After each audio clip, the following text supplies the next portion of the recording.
through the black art. That's the importance of art.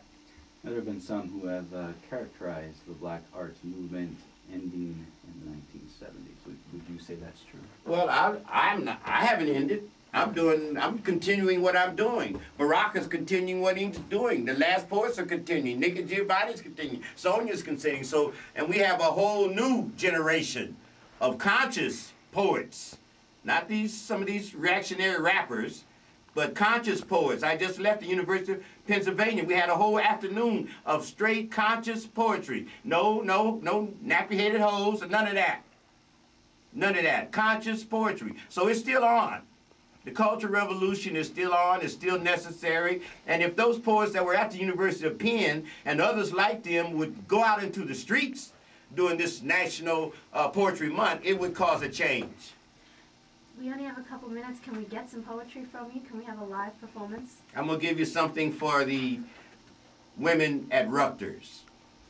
For the women who bear children and nurture them with truth, who cook and clean behind thankless men, for the women who love so hard, so true, so pure, for the women with faith in God and men, for the women alone with beer and rum, for the women searching for a man at the club, college, church party, for the women independent of men, for the women searching their souls, for the women who smoke crack and freak, for the women who love only women, for the women who play and run and never show, for the women who rise and revolt in hand with men who say never, never, never again, for the women who suffer abuse and cry for justice, for the women happy and free of maternal madness, for the women who study and write, for the women who sell their love to starving men, for the women who love to make love and be loved by men, for the women of Africa who work so hard, for the women of America who suffer the master, for the women who turn to God in prayer and patience, for the women who are mothers of children and mothers of men, for the women who suffer inflation, recession, abortion, rejection, for the women who understand the rituals of men and women, for the women who share, for the women who are greedy, for the women with power, for the women with nothing, for the women locked down, for the women downtown, for the women who break horses, for the women in the fields,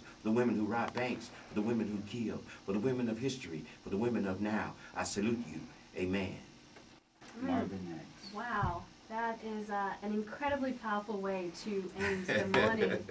And Marvin X is on his East Coast tour for his new book, Beyond Religion Toward Spirituality, Essays on Consciousness. Tonight, you can see Marvin X in Brooklyn at 7 p.m. At an event called Bridging the Gap, dialogue with Cuban hip-hop activist Ariel Fernandez, who is actually a friend of ours here at Wake Up Call, as well as others. And that is, the host is Sun in Leo, and it's going to be out the House of Van Buren at 145 Van Buren Street, and that's tonight at 7 p.m. Do go out and see Marvin X. Thank you so much for joining us. Thank you, New York City, and thank you, WBAI. We appreciate you being here with us this morning. It is National Poetry Month. We will put Marvin into a studio and record some more poetry while we have him here. Mitch Jesrich, thank you so much for coming in this morning. And folks, check out our website, wakeupcallradio.org. We're out of time yet again. Our executive producer is Sharon Louise Harper. Our senior producer is Errol Maitland.